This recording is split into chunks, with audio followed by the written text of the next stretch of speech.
नमस्कार मित्रांनो, स्वागत आहे तुमचं फौजी महाराष्ट्राच्या मराठी चॅनलमध्ये। मित्रांनो, आजचा जो व्हिडिओ आहे तो आहे की पोलीस भरती, आगामी येणारी पोलीस भरती। काही दिवसापूर्वी आपल्या चॅनलवरती एक व्हिडिओ बनवला होता की येणाऱ्या 20 दिवसात पोलीस भरतीला पोलीस भरतीची ॲड येऊ शकते किंवा पोलीस भरतीची सुरुवात होऊ शकते असं मी सांगितलं होतं। आणि त्याच्यामध्ये हे सुद्धा सांगितलं होतं की फेब्रुवारीच्या पहिल्या आठवड्यात कुठेतरी पोलीस भरतीची काहीतरी जाहिरात येऊ शकते। तुम्ही अजून सुद्धा जाऊन तो व्हिडिओ पाहू शकता आणि खात्री करू शकता। त्याचीच एक सुरुवात म्हणू शकतो किंवा पोलीस भरतीला एक हिरवा झेंडा म्हणू शकतो आपण। 31 जानेवारी 2024चा हा जी.आर. आहे। त्या जी.आर.मध्ये सरळ सांगितलेलं आहे की जी आता येणारी पोलीस भरती आहे याच्यामध्ये जवळजवळ 17,417 17,000पेक्षाही जास्त वेकेन्सी या वेकेन्सीसाठी मान्यता देण्यात आलेली आहे। म्हणजेच काय मित्रांनो, की येणारी ही जी भरती आहे याच्यामध्ये जवळजवळ 100% पदांना मंजुरी देण्यात आलेली आहे। म्हणजे 17,000पेक्षाही जास्त वेकेन्सी इथे भरल्या जातील।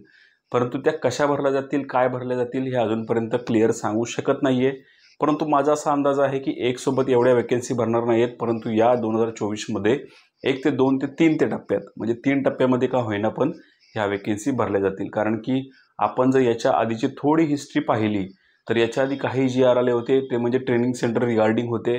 म्हणजे ट्रेनिंग सेंटरची जी काय ही जी आहे म्हणजे कॅपॅसिटी ती वाढवण्यासाठी होती। याचा अर्थ काय की ही ज्या 17,000 वेकेन्सी आहेत त्याच्या जर 3 पार्टमध्ये जर केले आपण म्हणू शकतो तर जवळजवळ 5 ते 6,000 पोलीस भरती जी आहे प्रत्येक टप्प्यामध्ये येऊ शकते। आणि त्यांना ट्रेनिंग करण्याची व्यवस्था सुद्धा आधीपासूनच सुरू केलेली आहे। जर तोही तुम्ही व्हिडिओ पाहिला नसेल, डिस्क्रिप्शन बॉक्समध्ये जाऊन आपल्या पूर्णपणे पोलीस भरतीची प्लेलिस्ट आहे ती जाऊन तुम्ही ते चेकआउट करू शकता। आता मित्रांनो, आपण या व्हिडिओमधून आज काय बघायचं आहे की तो जी.आर. काय आहे आणि कशा प्रकारे ही भरती आणि काय कोणकोणते महत्त्वाचे मुद्दे त्या जी.आर.मध्ये आपल्याला दिलेले आहेत। तर मित्रांनो, सुरुवातीच्या व्हिडिओला त्यापूर्वी माझी मी थोडी माहिती सांगतो। मी आहे तुषार आणि तुमचा फौजी महाराष्ट्राचा आपला मराठी चॅनल। मित्रांनो, जी.आर. सुरू करण्यापूर्वी मी तुम्हाला एक छोटीशी रिक्वेस्ट करेन। जर तुम्ही आपल्या चॅनलवरती जर नवीन असाल आणि तुम्हाला जर आर्मी, नेव्ही, एअरफोर्स तसंच पोलीस भरती, SSC GD अशा प्रकारच्या भरत्या पाहायला आवडत असेल किंवा इन फ्युचर त्यामध्ये तुम्हाला भरती व्हायचं असेल, नक्कीच तुम्ही आपलं चॅनल सबस्क्राईब करू शकता आणि बाजूला असलेले बेल आयकॉन प्रेस करू शकता। म्हणजे अशा प्रकारचे नवीन व्हिडिओ सगळ्यात आधी तुम्हाला मिळतील। तर मित्रांनो, सुप्रभात। तर अशा पद्धतीने हा मित्रांनो हा जी.आर. आहे, तुम्ही ते बघू शकता। सन 2022 व सन 2023 या वर्षातील दिनांक 31/12/2023 अखेरपर्यंत शिपाई संवर्गातील रिक्त पदे 100% भरण्यासाठी पदभरती निर्बंधातून सूट देण्याबाबत तसेच सदर पदे भरण्यासाठी घेण्यात येणारी परीक्षा ओमार पद्धतीने किंवा ऑनलाईन पद्धतीने पोलीस घटकास्तरावर घेण्यास मान्यता देण्याबाबतचा हा 31 जानेवारीचा हा जी.आर. आहे मित्रांनो।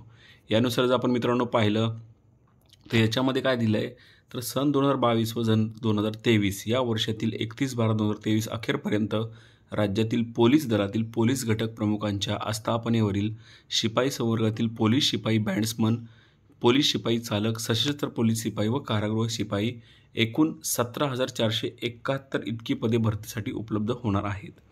वित्त विभागाच्या संदर्भ क्रमांक 1 दिनांक 30/9/2022 रोजी शासनाच्या निर्णयान्वये ज्या प्रशासकीय विभागांनी सुधारित आकृतीबंध अंतिम मंजूर केले आहेत अशा प्रशासकीय विभागांना सुधारित आकृतीबंधातील महाराष्ट्र लोकसेवा आयोगाच्या कक्षेतील पदे वगळता अन्य संवर्गातील सरळ सेवेच्या कोट्यातील रिक्त असलेली पदे 50% भरण्यास अनुमती देण्यात आलेली आहे।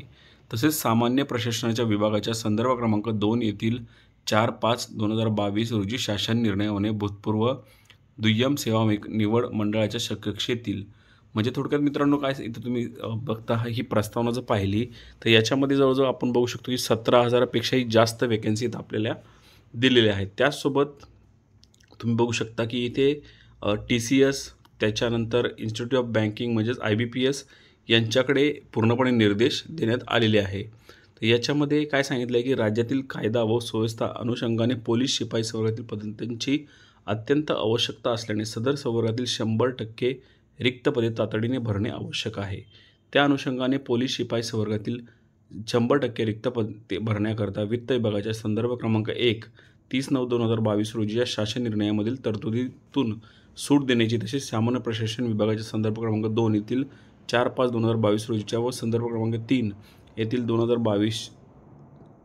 21/11/22च्या रोजीच्या शासन निर्णयातील तरतुदीमधून सूट देऊन पोलीस शिपाई संवर्गातील सदर रिक्त पदे भरण्यासाठी राबवण्यात येणारी परीक्षा ही पोलीस घटकास्तरावर घेण्यास व सदर परीक्षा ऑनलाईन पद्धतीने OMR आधारित परीक्षा घेण्यास मान्यता देण्याची बाब शासनाच्या विचाराधीन होती.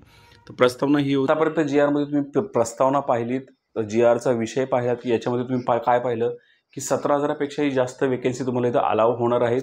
आता मित्रांनो पाहूयात की शासन निर्णय काय केला आहे. ती याच्यानंतर तुम्ही बघता शासन निर्णय काय झाला आहे.